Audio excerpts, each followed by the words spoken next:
storytelling means for us, and we always know what's happening.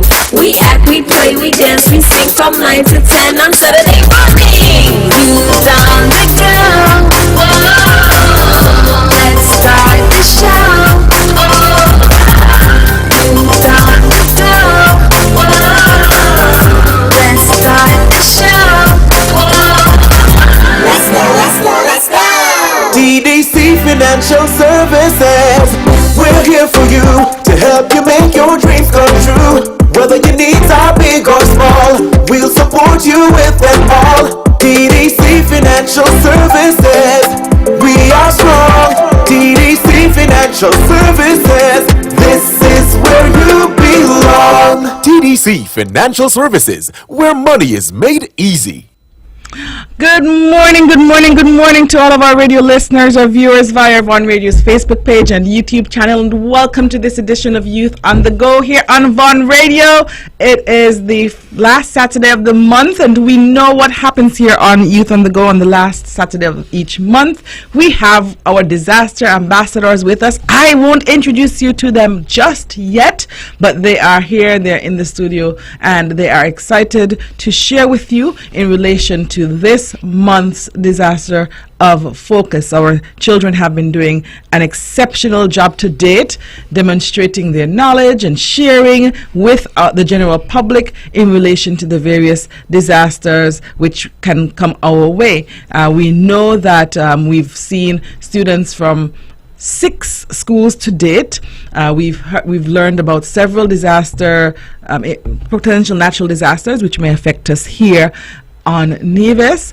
We've learned about landslides and volcanoes and tsunamis and a plethora of different disasters, and so we have another one which will be introduced. Our previous show we focused on the hurricane because it was the start of the hurricane season, and so as I said, we will transition into a new disaster focus. But it is important for all of us to remember that the information that we get via our disaster ambassadors should be used to help us in preparing in the event that we ever have to face any of these disasters. So we hope that this information does not fall on deaf ears and that you can see the connection between the various schools and students and pieces of advice that we have been getting over the course of the last few months.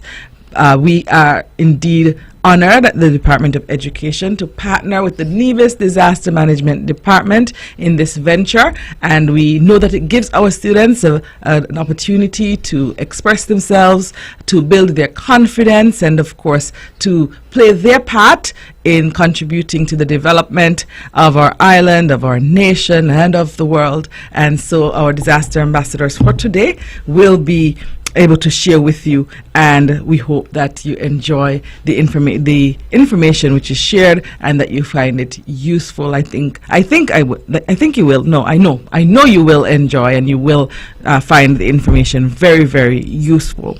And so it would be remiss of me if I didn't stick in here that I hope the children are awake, because when their classmates and their schoolmates and their peers are speaking, it's important that they hear from them. I also know it's summertime and children sleeping a little later sometimes, and so I hope that if they're not up, that you would wake them up so that they can get to hear this firsthand and they don't have to hear it from the adults. It's important information, it's exciting information, and in some instances it will be alarming information. And so we have our disaster of focus this month, and I will reveal the disaster of focus. And I want to commend Mr. Jack Gumba, I want to commend Ms. Zoe Bendito, Mr. Brian Dyer, and the entire team at the department, the Nevis Disaster Management Department. Before we go into the disaster focus, though, I will allow the students to introduce themselves. They'll tell us their names, the school they attend, and of course the disaster they're representing today. Good morning, everyone. My name is Tafara Brooks, and I am representing the Marcos Preparatory School, and we are focusing on the topic of excessive heat. Good morning, everyone. My name is Zachary Martin, and I am from the Maud Cross Preparatory School, and we're doing the excessive heat. Wonderful. So we have Tafara, we have Zachary in the studio with us, and they are our excessive heat ambassadors. And if anybody has been outside today, I'm sure you're happy to hear from Tafara and Zachary, because if you've been outside for the last few weeks, last few months, you have been experiencing what I would call some instances of excessive heat. Now, in recent years, excessive heat has caused more deaths than all other weather events. Now, I didn't know that, including floods. The American Meteorological Society reports that on average, heat kills more than 1,000 people each year. During July 1995, a heat wave in Chicago approximately 525 people died over a 5-day period.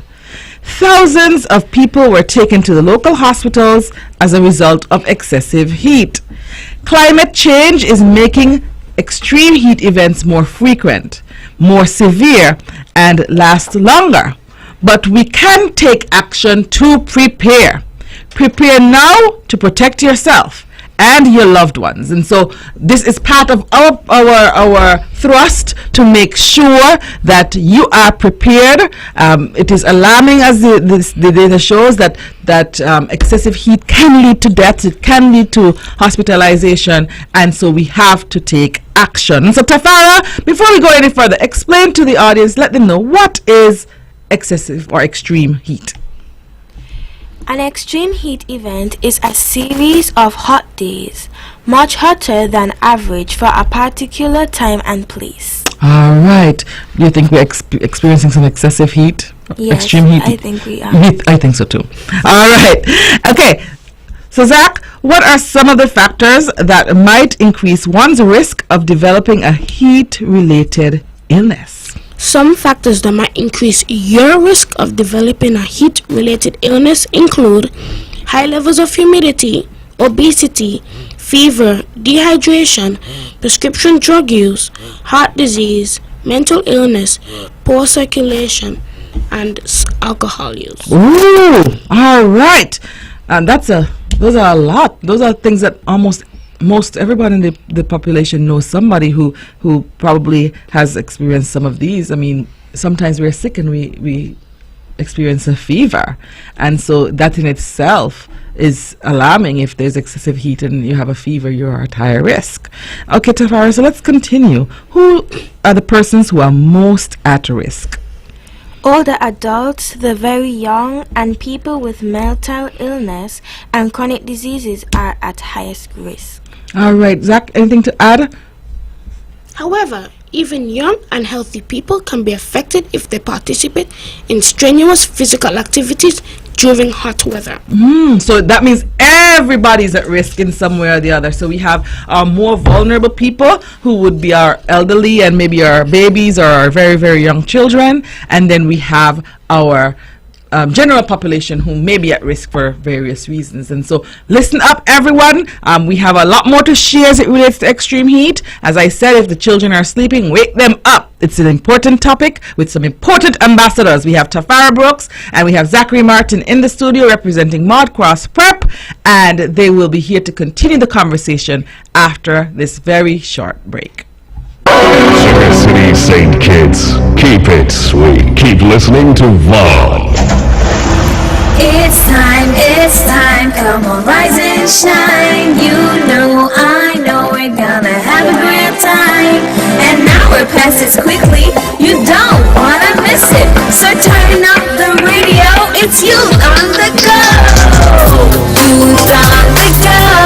Whoa, let's start the show. Oh, youth on the go. Whoa, let's start the show. Whoa, let's go, let's go, let's go. I will learn new things. I will be creative. Grab the gears, let's gather round, an adventure is always waiting. The storytelling news for us, and we always know what's happening.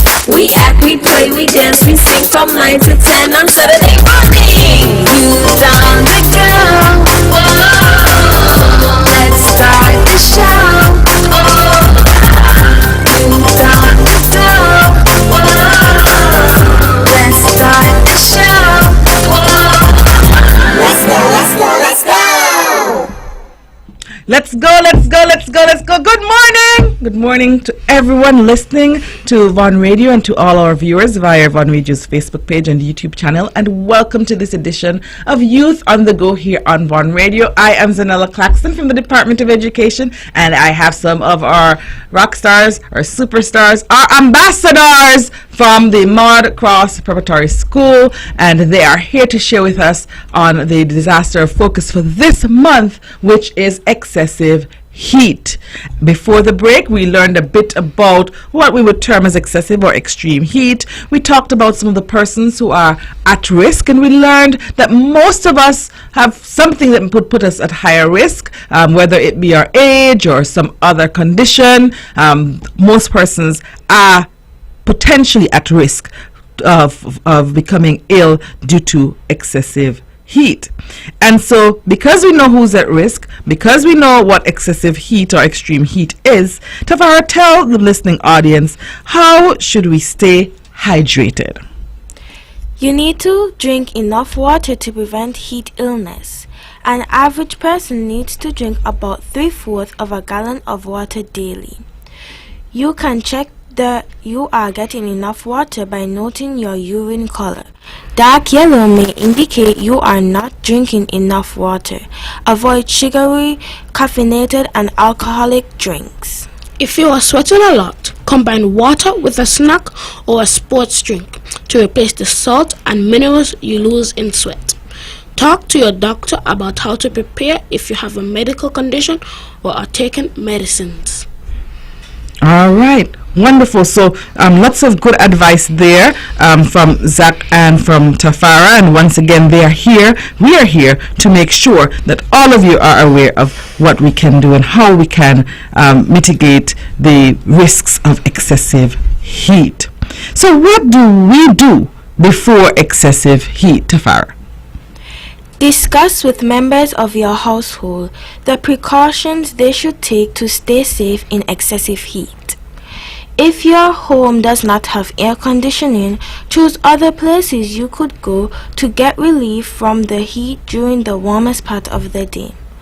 Plan how you can change daily activities to avoid strenuous work during the warmest part of the day. All right, Zach, go ahead. Discuss with the doctor any concerns about members of the household who are taking medication or have a medical condition that may cause poor blood circulation or reduce their ability to tolerate the heat. Plan to check on family, friends, and neighbors who do not have air conditioning or who spend most of their time alone. Plan to wear lightweight and light-colored clothing. Ensure that your animals' needs for water and shade are met. All right, so what we're seeing is that we have to do some planning. And over the course of the past few months, it has been said over and over again that we have to have a plan. And so this is important for us as well, even in thinking about excessive heat, that we make a plan. And we not only have to plan for ourselves and for the human beings, but we're realizing that we also have to plan for our animals. Because as Zach said, we have to make sure first they're hydrated, and we can't have them out there in the heat unprotected or unshaded either. And so we have to think about that as well. So what should we do during the excessive heat? During an excessive heat, you are advised to do the following. Never leave children or pets alone in enclosed vehicles. Slow down, avoid strenuous activity. Take frequent breaks if you must work outdoors. Use a body system when working in excessive heat. Partners can keep an eye on each other and can assist each other when needed. Postpone outdoor games and activities. Dress appropriately. Wear loose-fitting, lightweight, and light-colored clothing that will cover as much skin as possible. Avoid too much sunshine. Sunburn slows the skin's ability to cool itself. Drink plenty of fluids, even if you do not feel thirsty. However, people on fluid restrictions should consult a doctor before increasing liquid intake. Check on your animals frequently. Watch for signs of heat exhaustion, such as hot red skin, changes in consciousness, rapid weak pulse, and rapid shallow breathing. Visit the Navy's disaster management website www.ndmd.kn and its social media pages for updates. Also, Von Radio, NTV are official media outlets for updates. All right, so we got a lot of tips, and it's important for us to take note of them once again, because nobody, and not even our furry friends, are untouched when it comes to the effects of excessive heat. I have one of the tips is my favorite, but I won't share my favorite yet. Is there any one of the tips that you think that is worth repeating, or that you think you should reshare with the people, just to make sure that they understand, or one that you particularly like? Maybe you like one, or it stands out for you. I think they should drink 3/4 of a gallon water daily. Oh wow, okay. I think they should watch for signs of heat exhaustion as well. All right, and so I agree with both of you, and I think the one that stood out for me was the buddy system. If you're going to do activities outdoors, if you're going to work outside, for example, farmers and persons who work in the outdoors, construction workers, having that buddy system, I think that one is my favorite, because when you have somebody else with you, if in case something happens, you have someone there who could ensure that you get to safety, or you get to the hospital as needed, or you get the care that's needed. So the buddy system is one that stands out for me. And how can you see the buddy system helping us when we're at school and outdoors? Do you think that's a good one as well? Yes. Okay, so what can we be outdoors doing possibly that we might need a buddy system to prevent against a heat wave or excessive heat? What could we be doing outside that we would need to have a buddy with us? PE. PE, that's a good one. Especially like when we're running around in the schoolyard and we like get very tired and we like run out of water, we need like someone there. Yes, and so you know the thing with children. And parents listen, children listen, because it's summertime, and so there are children outside. Zach mentioned PE. We don't have a structured PE time in school, but we have camps going on outdoors, and so making sure that you have your buddy with you during that is a good idea, and watching for those signs of the results of or the consequences of excessive heat. So those are some of the things that we have to make sure that we're looking out for, and making sure that everybody is aware. So during our camps, the summer camps that we'll be doing, it might be hot, we might be doing tours. I know a lot of people are going, for example, to the orchard at Indian Castle for tours, and so having a buddy with us is important, just in case we start feeling those effects of excessive heat. You can say to the person, I'm feeling a little lightheaded, or I'm feeling a bit dehydrated, or my mouth is really dry, or I don't feel so well, and then the person can get us some help. All right, so that's a bit of a tip, especially for our children who are outdoors. All right, so we have some words that we want our listening audience to be aware of, and we are going to go through those words and or expressions, so that they, in case they hear them anywhere else or they come across them, you guys are always online, or you're always watching TV, so in case you come across any of these, you know what they mean. So we're going to go through the first one, which is excessive heat. What is excessive heat? Excessive heat is defined as temperatures that hover 10 degrees or more above the average high temperature for the region during summer months, lasts for a prolonged period of time, and often accompanied by high humidity. And what is a heat wave? Heat wave is the next term we need to know.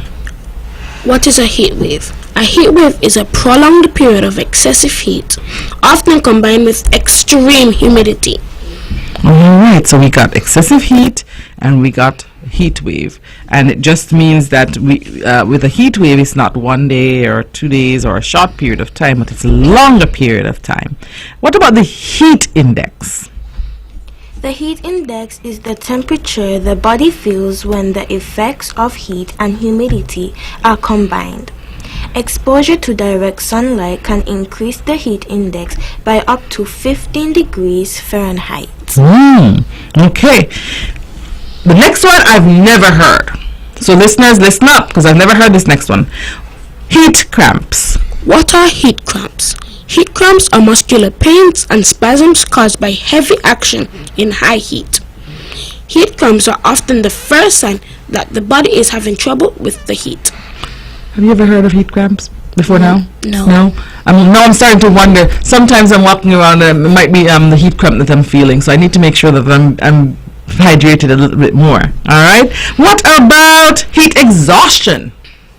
Heat exhaustion typically involves the loss of body fluids through heavy sweating when someone strenuously exercises or works in high heat and humidity. All right, and the last term that we need for persons to know, it's used interchangeably, which means you can use either or. Heat stroke or sunstroke. Heat stroke or sunstroke. Heat stroke, also known as sunstroke, is a life-threatening condition in which a person's temperature control system, which produces sweating to cool the body, stops working. Okay, so Zach and Tafara, which of these terms was new for you? Heat cramps. Heat cramps was new for you, Zach, and what was new for you? Heat cramps. Okay, so you had heard about the rest of them prior to now for most part? Yes. Okay, so all of us are in the same place then. So for me, I'm 2 years old when I heard about heat cramps, because I can't tell you my age. Right? But that means you're way ahead of me because you're much younger, and so we encourage all of our listeners to ensure that they put measures in place, because it has been hot for a long time, hasn't it, Tafara and Zach? Yes. It has been hot for a long time. What are some of the things that you have done since I think that we're in a period of excessive heat. I think we might want to go on a limb and call it a heat wave, because it's been a prolonged period of time based on what we learned today. I'm trying to apply what we learned. But what have you done so far since we've been going through this period of excessive heat to keep yourself cool and safe? I brought some extra water to school so I could stay hydrated. Okay. Did you drink it? Yes. Because you know some children take the water to school and they forget to drink it, right? Yes, so wonderful. And is there anything that you did, Tafara?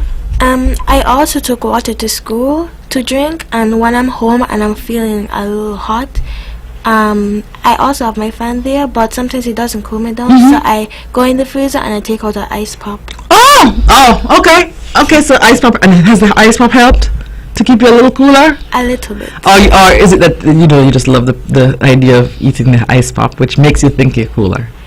I like eating the ice pop, but I also like how it cools me down sometimes. Okay, well, wonderful. So I love that. I love the idea of doing that. And usually, if you can take a relatively cool shower, but right now the water is also very warm in that comes from the pipe. That's very warm as well, even if you don't turn the water heater on. And so because of the excessive heat. So both of you gave some really good advice. So as we go out, we have to make sure we have our water. We have to make sure that in instances where we have the fan, sometimes it feels like it's circulating the hot air, but we can have something cool to drink from time to time. You just have to be cautious about how cold we're taking things in. All right, so listeners, we are looking at excessive heat this month. We have our disaster management ambassadors, Tafara Brooks and Zachary Martin, in studio with us, and they've been sharing some very important information. We'll take a break. When we come back, we will have someone else join us who will also weigh in on the conversation about excessive heat. When VON vibrates, the whole Caribbean must shake. 860 AM, the powerhouse. TDC Financial Services, we're here for you to help you make your dreams come true. Whether your needs are big or small, we'll support you with them all. TDC Financial Services. Financial Services. This is where you belong. TDC Financial Services, where money is made easy. It's time, come on, rise and shine. You know, I know we're gonna have a great time. And now we're past it quickly, you don't wanna miss it. So turn up the radio, it's you on the go. You on the go. Whoa, let's start the show. Oh, you on the go. Whoa, let's start the show. Whoa, let's go. I will learn new things. I will be creative. Grab the gators, let's gather around, and adventure is always waiting. The storytelling needs for us, and we always know what's happening. We act, we play, we dance, we sing from 9 to 10 on Saturday morning. Youth on the go. Whoa, let's start the show. Oh, youth on the go. Whoa, let's start the show. Let's go. TDC Financial Services. We're here for you to help you make your dreams come true. Whether your needs are big or small, we'll support you with them all. TDC Financial Services. We are strong. TDC Financial Services. This is where you belong. TDC Financial Services, where money is made easy. Good morning to all of our radio listeners, our viewers via Von Radio's Facebook page and YouTube channel, and welcome to this edition of Youth on the Go here on Von Radio. I am Zahnela Claxton from the Department of Education, and we are here this morning. It's the last Saturday of the month, which means it's our Disaster Management Awareness Saturday here on Youth on the Go, and we have our ambassadors who have been doing an amazing job this morning. In the studio with us, we have Miss Ambassador Tafara Brooks and Mr. Ambassador Zachary Martin, and they have done, as I said, a remarkable job sharing the context, sharing a bit about excessive heat, telling us a bit of what we could do, sharing their own experiences, and they're now joined by another important special guest who is part of the team of persons who have joined Zachary, Tafara, myself, and the entire Nevis Disaster Management Department and our NEMA federally and all other parties involved to bring awareness to you. And I'll allow her to introduce herself this morning. Hi, good morning. I'm Vincia Benjamin from the St. Kitts Met Services. I am a climatological data analyst at the office, and I am very happy to know that the younger generation are becoming aware of what's going on with the changing climate and the extreme events that have been occurring, and also practicing adaptive measures. However, there are a few concerns that we would like to address. Yes, they have mentioned playing outdoors or performing outdoor activities such as the PE, and they perform these activities at the hottest time of the day. Yes. We would like to consider adjusting these times to cooler times of the day, probably in the morning. Yes, and also we also need to perform these adaptive measures at night time, because the temperatures have not been cooling at night. Yes, I realize. It's very hot at night. So this time of the day, because people are not aware that the temperature might not cool, they go to sleep in an unventilated area, and they just go to sleep thinking, well, it's going to cool, but the temperature does not cool. So most people are vulnerable. Most elderly persons and persons living with underlying illnesses are most vulnerable because they move slowly. So we have to also check on our parents, check on our grandparents to make sure that they're safe. Yes, for the month of April, we started experiencing heat waves, and they are becoming more frequently. Our hottest time of the year is August. So if we are seeing them now, we have more to go. These normally start in July, but they're now seeing them in April. Do we know that do we know whether or not there's a reason, or can we link that change to anything? Okay. Yes, So climate change. And the sea surface temperatures have not been cooling. It's very warm at the sea surface. So the sea surface takes longer to cool. So that's why the temperature stays high during the nighttime. So that's what affecting. So we need persons to adapt also to nighttime temperatures. Take cold showers, stay hydrated, and as I said before, check on your grandparents, person living alone, get cooling mechanisms, air conditioning, fans, etc. to stay cool. Okay. All right. So so far we've gotten a good bit of information from you, and we do have PE is stretched out throughout the day because of course we only have a certain number of coaches, but we start PE. Some students have PE first thing in the morning. Of course you can't fit all of them first thing in the morning. Yes. And of course once the timetable and the schedule is set, sometimes it's hard because it's moving the persons from one space to the next. But what we have advised is that we either find alternatives depending on how hot it is, because PE is not necessarily it doesn't necessarily have to always be in an open field or outdoors. There's some skills you can teach in a shaded area, or you can do some of the theory because they have the theory components that they have to look at. So we can make adjustments when it is extremely hot, so that we do not have to be outside for 45 minutes or an hour. But somehow, I don't know, the children love to be outside because even during recess it's hot.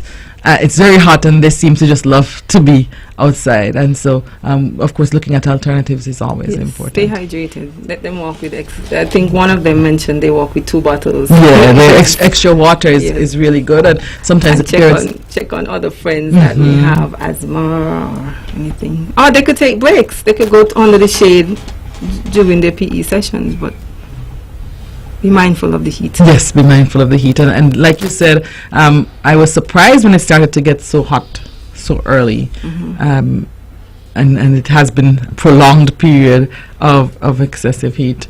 I'm a little alarmed because you said August is supposed to be the hottest. Yes, August and September we normally record.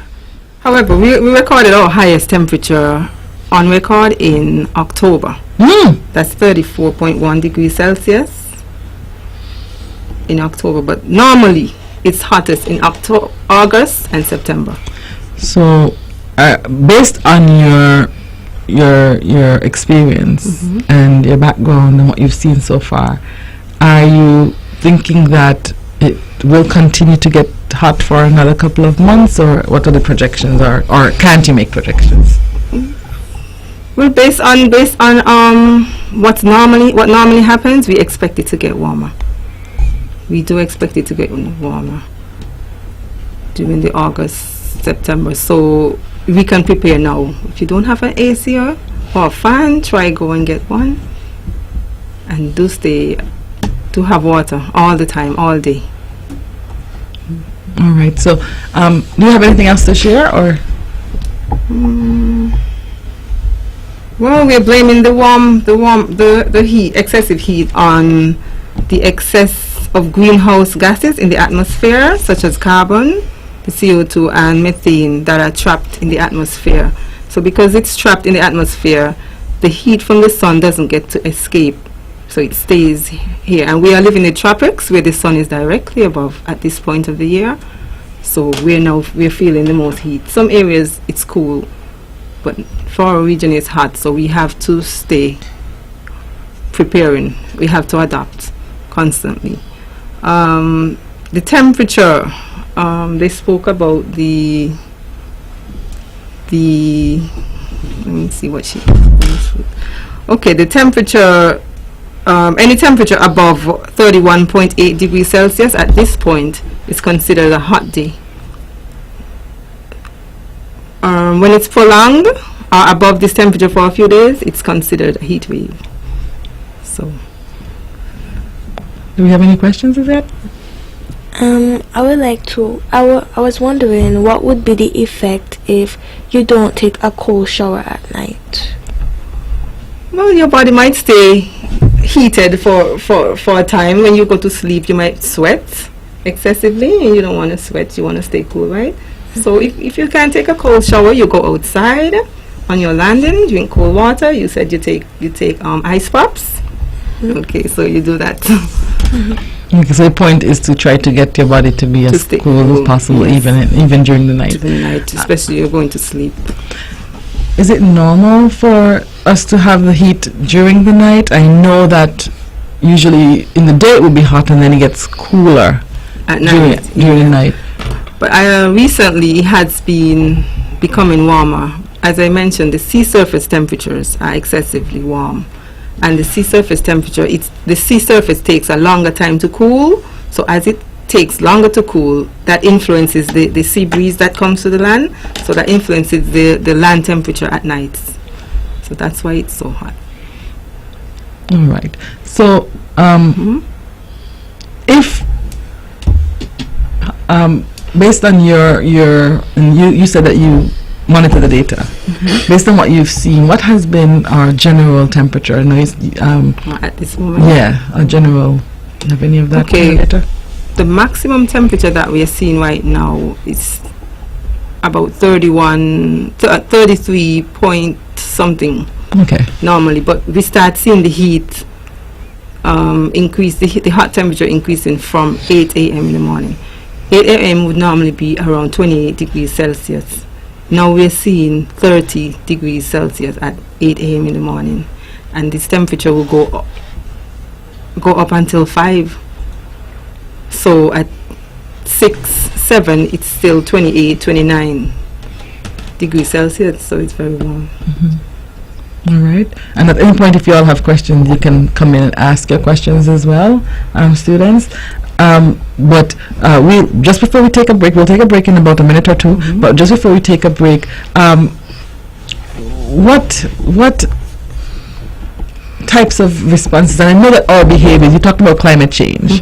A lot of it has to do with things that humans have done. And if there are persons out there who don't understand what has caused or what are some of the factors that have led to climate change, would you be able to share some of those factors? Okay, some of the factors, as I mentioned, the CO2 or the greenhouse gases, like burning of fossil fuels, pollution, those are stuff that affect our ozone and cause the atmosphere to trap excessive heat.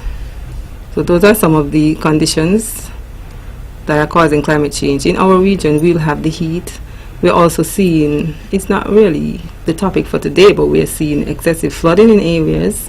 Those are some of the impacts that we have been seeing to climate change. So we need persons to be mindful of pollution and to curb this.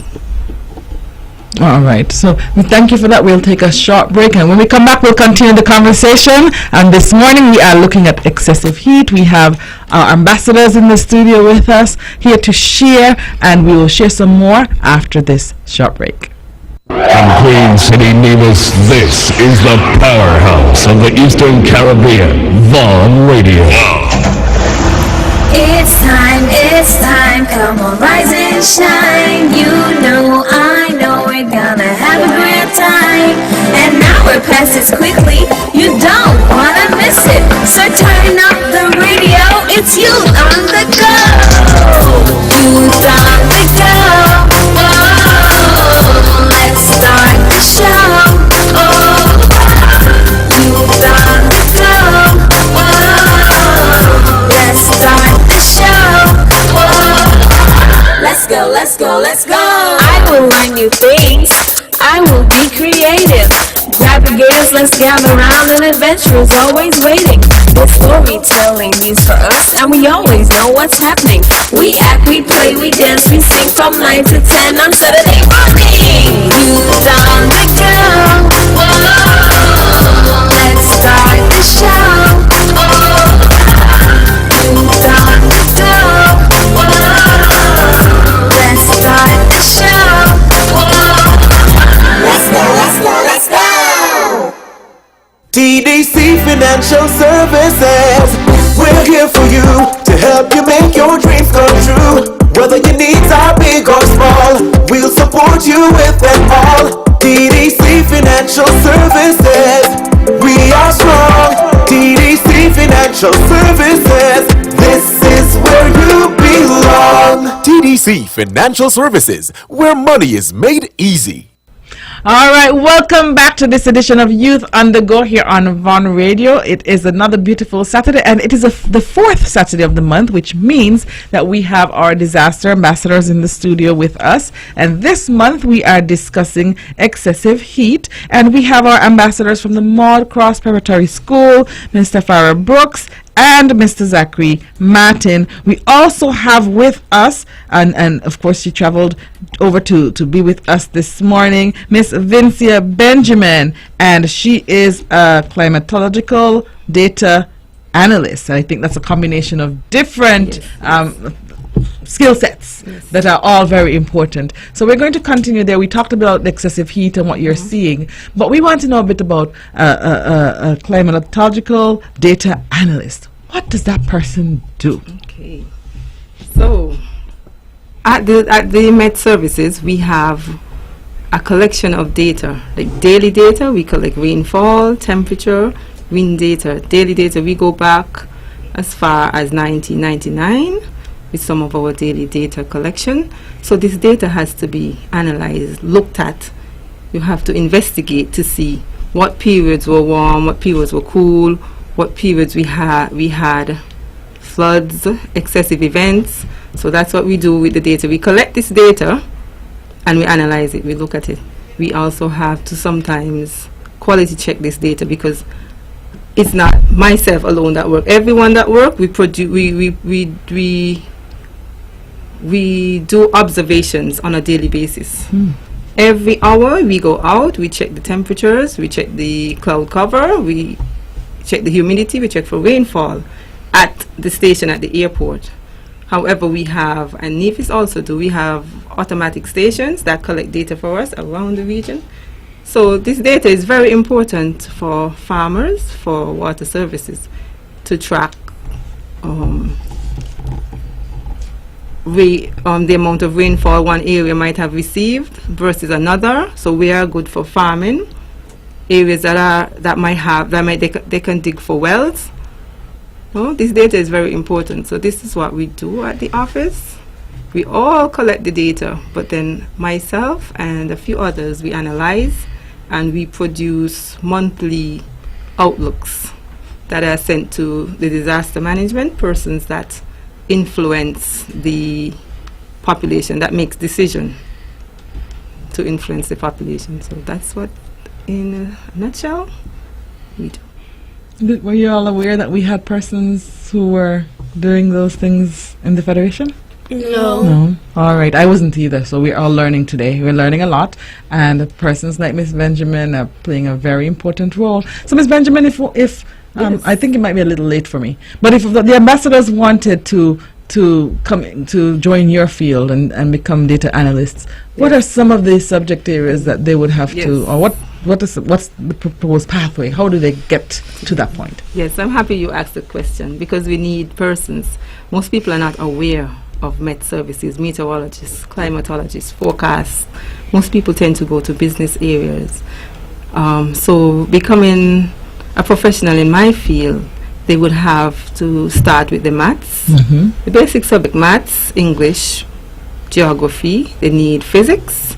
On a higher level now, you need the O-level maths and the O-level physics. And then from there, you go on to a university that does this. You pursue the area that's specific to you. So we need help. We need you to study your maths, your physics. Most children run away from maths and physics, but we have some that are really good at it. We want those to come along.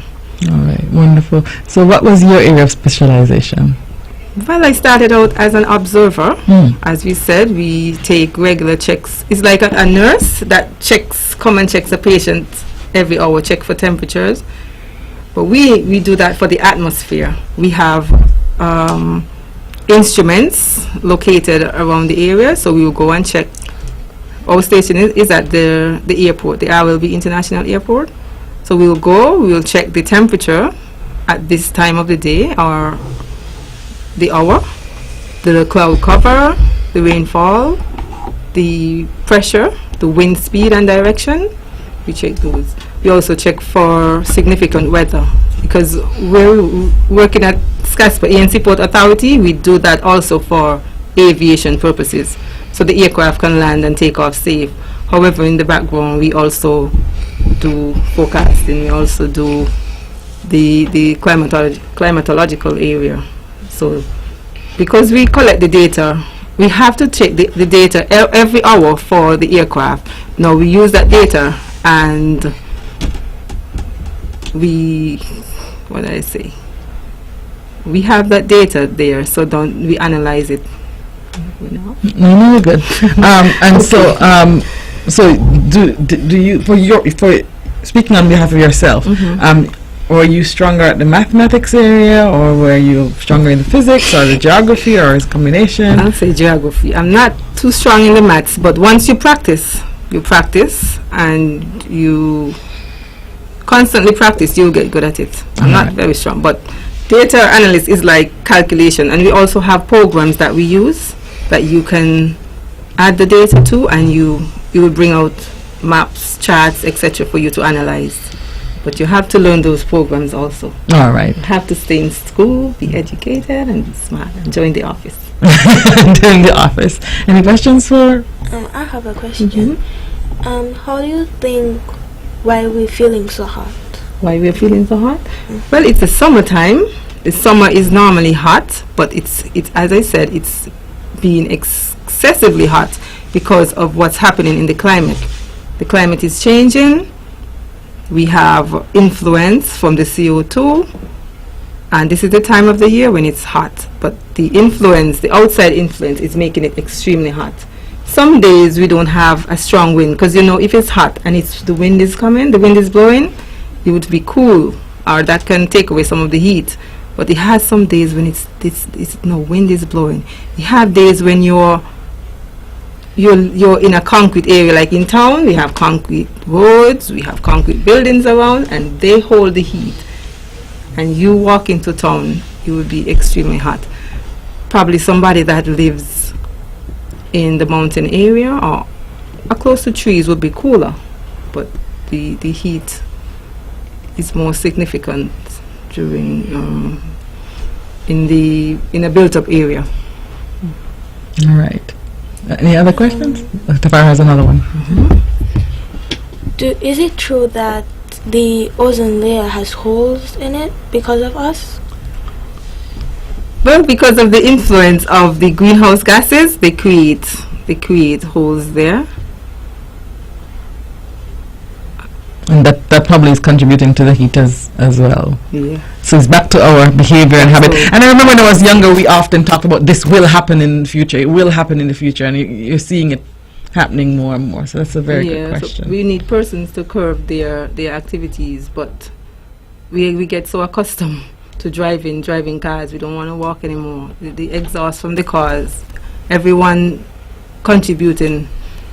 So it's getting worse. Every year it's getting worse. We have more cars on the road. We burn more fuel because we have households, more persons in a household, so we need to stay cool. So all those influence as we tend to depend more on a modern society. Excuse me. Do you think we could stop the heat from being so hot? Then we have to curb our lifestyle. So we have to, sometimes you probably have to put down your cars and walk, or sometimes you might have to turn off the AC to save. But it's hot, so we have to balance it.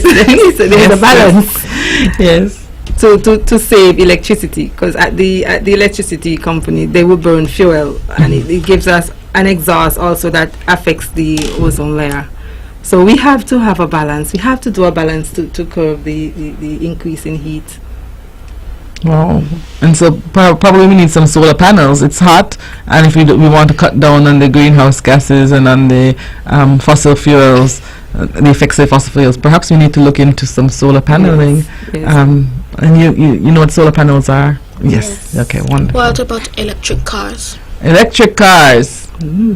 I think those can work, but we'll have to find a way to power them without using fossil fuels, because if you plug them into Oh, you had some with solar. they're So solar you probably cars. have to go and Okay, get so we need those. solar cars, and we have enough sun to help us. So maybe we can look into that. I don't know how expensive they are, but we definitely need to look into that. Good, that's a good recommendation, Zach, as well. How do you think the surface temperatures? I know every time we have hurricane season, we hear it's hot in the ocean, and so we expect that once a storm forms, we can. It gives it the greater potential that it can become stronger because of the surface temperatures. The sea surface. Yes, the sea surface temperatures. How do you think this heat perhaps may affect or may not? And I know you're not a forecaster, but what are increase the risks of that? Yes, it does increase the risk. The sea surface temperatures. So the storms start as depressions or tropical waves from the African coast. If you know your map, the African coast is to the east. We have trade winds from the east, easterly trade wind. So they start at the African and they travel across the Atlantic. As they travel from the African coast over the Atlantic Ocean is very warm. So as they travel across the Atlantic, they build energy. Because heat is energy. Heat forms energy, and as they approach our islands, they can be intense based on the heat in the Atlantic Ocean. So that's one of the influence, and heat also contributes to convection. Convective, where the clouds build into thunderstorms. From, if they know clouds, they know the cumulus clouds, puffy clouds. The heat will influence these clouds to build into cumulonimbus cloud. That's the lightning and thunder cloud. And those are the clouds that are normally associated with a tropical storm, hurricanes. So that's what the influence of the sea surface, the hot sea surface temperature, that's the influence that it does to the hurricanes. Wow, and you will not believe it, but we are at the end of the show. We've had an amazing discussion, and I want to say once again, thank you to Tafara, thank you to Zachary, and of course thank you to you, Miss Benjamin, as well, for coming over and for sharing with us. And we know we're seeing the connection, because last month we talked about hurricanes, and so when you talked about the tropical depression and tropical wave, those are things that we talked about before. We talked about flooding, we talked about lots of different things over the past couple of months, and we want the public to know it's important to prepare, it's important to be informed, and we want to thank all of you ambassadors in the studio with us, and thank the Nevis Disaster Management Department, and of course for partnering with the Department of Education to make sure that we are all aware of what's happening out there. We can tune in next month, last Saturday, the fourth Saturday of the month, next month, and we'll learn about another disaster and how we can prepare for it. Until then, we wish you all a safe and wonderful week, and we'll join you again next week. TDC Financial Services, we're here for you to help you make your dreams come true. Whether your needs are big or small, we'll support you with them all. TDC Financial Services, we are strong. TDC Financial Services.